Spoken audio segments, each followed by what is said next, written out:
గోదావరి పరుగులెట్టే తూర్పుగోదావరి జిల్లాలో కొన్ని గొంతులు గుక్కెడు తాగునీళ్ల కోసం పోరాడుతున్నాయి. జిల్లాలో ప్రధాన నగరాలైన కాకినాడ, రాజమహేంద్రవరంతో పాటు పలు ప్రాంతాల్లో మంచినీరు అందక ప్రజలు ఇబ్బందులు ఎదుర్కొంటున్నారు. ట్యాంకుల ద్వారా నీరు సరఫరా చేస్తున్నా గొంతు తడుపుకోవడానికి నీరు దొరకట్లేదని స్థానికులు వాపోతున్నారు. తూర్పు గోదావరి జిల్లా కాకినాడలో 3,60,000 మంది నివసిస్తున్నారు. అరట్లకట్ట, సామర్లకోట వద్దనున్న చెరువులోకి పైప్ లైన్ల ద్వారా గోదావరి జలాలను మళ్లించి శుద్ధి చేసిన అనంతరం నగరవాసులకు మంచినీటి సరఫరా చేస్తున్నారు. వేసవి కావడంతో తాగునీటి అవసరాలు గణనీయంగా పెరిగాయి. దానికి తగ్గట్లుగా నీటి సరఫరా పెరగకపోవడం వల్ల దుమ్మలపేట, పర్లోవపేట, ముత్తానగర్, ఏటిమొగ్గ, స్వామినగర్, టీచర్స్ కాలనీ తదితర ప్రాంతాల్లో ప్రజలు తాగునీటి కోసం బాధలు పడుతున్నారు. పనులన్నీ మానుకుని నీళ్ల ట్యాంకు కోసం ఎదురు చూడలేక సుదూర ప్రాంతాలకు వెళ్లి నీళ్లు తెచ్చుకోలేక ఇబ్బందులు పడుతున్నామన్నారు. స్థానికంగా ఉన్న నీటి శుద్ధి కేంద్రాల వద్ద డబ్బులు పెట్టి కొనుక్కోవాల్సిన పరిస్థితి తలెత్తిందని వాపోయారు.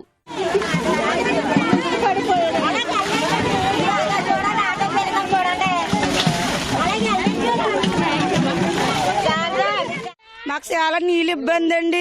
ఎవరికి వెళ్ళి ఎక్కడికి వెళ్ళినా మాకు నీళ్ళు ఇస్తలేదండి. ఎక్కడెక్కడికో వెళ్ళడం వస్తుందండి. బిందులు అట్టుకుండి కాళ్ళు మాడిపోయి కారు వస్తుంది. ఆ కారు కట్ట ఎప్పుడో ఎండాకాలంలో వస్తుంది, వర్షాకాలంలో కట్ట ఇబ్బంది, చాలా ఇబ్బంది. పొలాలు అసలు సరిగ్గా రావట్లేదండి.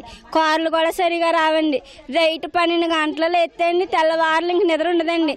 ఎక్కడికో బిందులు అట్టుకుని వెళ్తాయండి. వాళ్ళు అసలు నీళ్ళు చుక్కండి ఎవరండి. ఎక్కడికైనా రూపాయికి 2 బిందులు మట్టి కొనుక్కుంటున్నామండి. ఎండాకాలం ఈ మే నెల వస్తుంది. 150 ఇళ్ళు వరకు ఉంటాయండి. ఈ 3 ఈదులోను 3 కుళాయిలండి.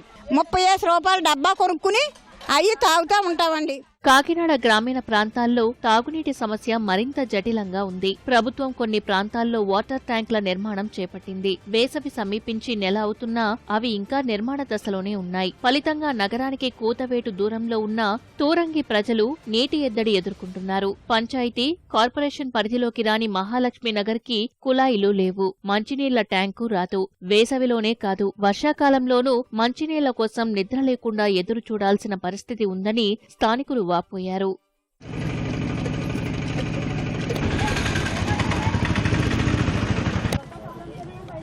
ఇంక 4 రోజులు పోతే ఎక్కడికెక్కడికో రేత్రి వెళ్ళి ఎక్కడెక్కడో తెచ్చుకోవాలండి నీళ్లు.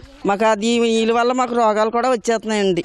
ట్యాంకులు కూడా రావండి. ఎప్పుడో కానీ ట్యాంకులు రావండి. కానీ కార్లు వస్తున్నాయి కానీ నీళ్ళు కూడా బాగుంటలేదండి. మాకు చెప్పుకుంటున్నాయి అని మంచినీళ్ళు తాగితే రొంపలు చేసేస్తున్నాయండి. పిల్లలకి చాలా అనజ్రం నీరసాలు వచ్చేస్తున్నాయండి. చాలా బాధలు పడుతున్నాం కూడా.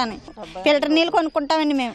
75 రూపాయలండి. కొనుక్కుని తెచ్చుకుంటే తాగాలంటే చాలా ప్రాబ్లం అయిపోతుందండి. మేము 2 రోజులు మట్టిని వదులుతారండి కొల, లేకపోతే అది కూడా రాదండి. ఎలక్షన్ మూలనే వస్తున్నాయండి కార్లు అయినా సరే. కానీ ఎప్పుడు నైట్ 1 గంట 2 గంటలకు వెళ్తామండి. ఎదరికి వెళ్తాం, ముత్తనారం అదంతా దాటేసి మోసుకుంటాం. అప్పటి వరకు మేము మోసుకోం. నీళ్ళు రావసలని ఇక్కడ ట్యాంక్ ఒకటే వస్తుందండి. అన్ని ఈదులకు ఒకటే ట్యాంక్ వస్తుంది.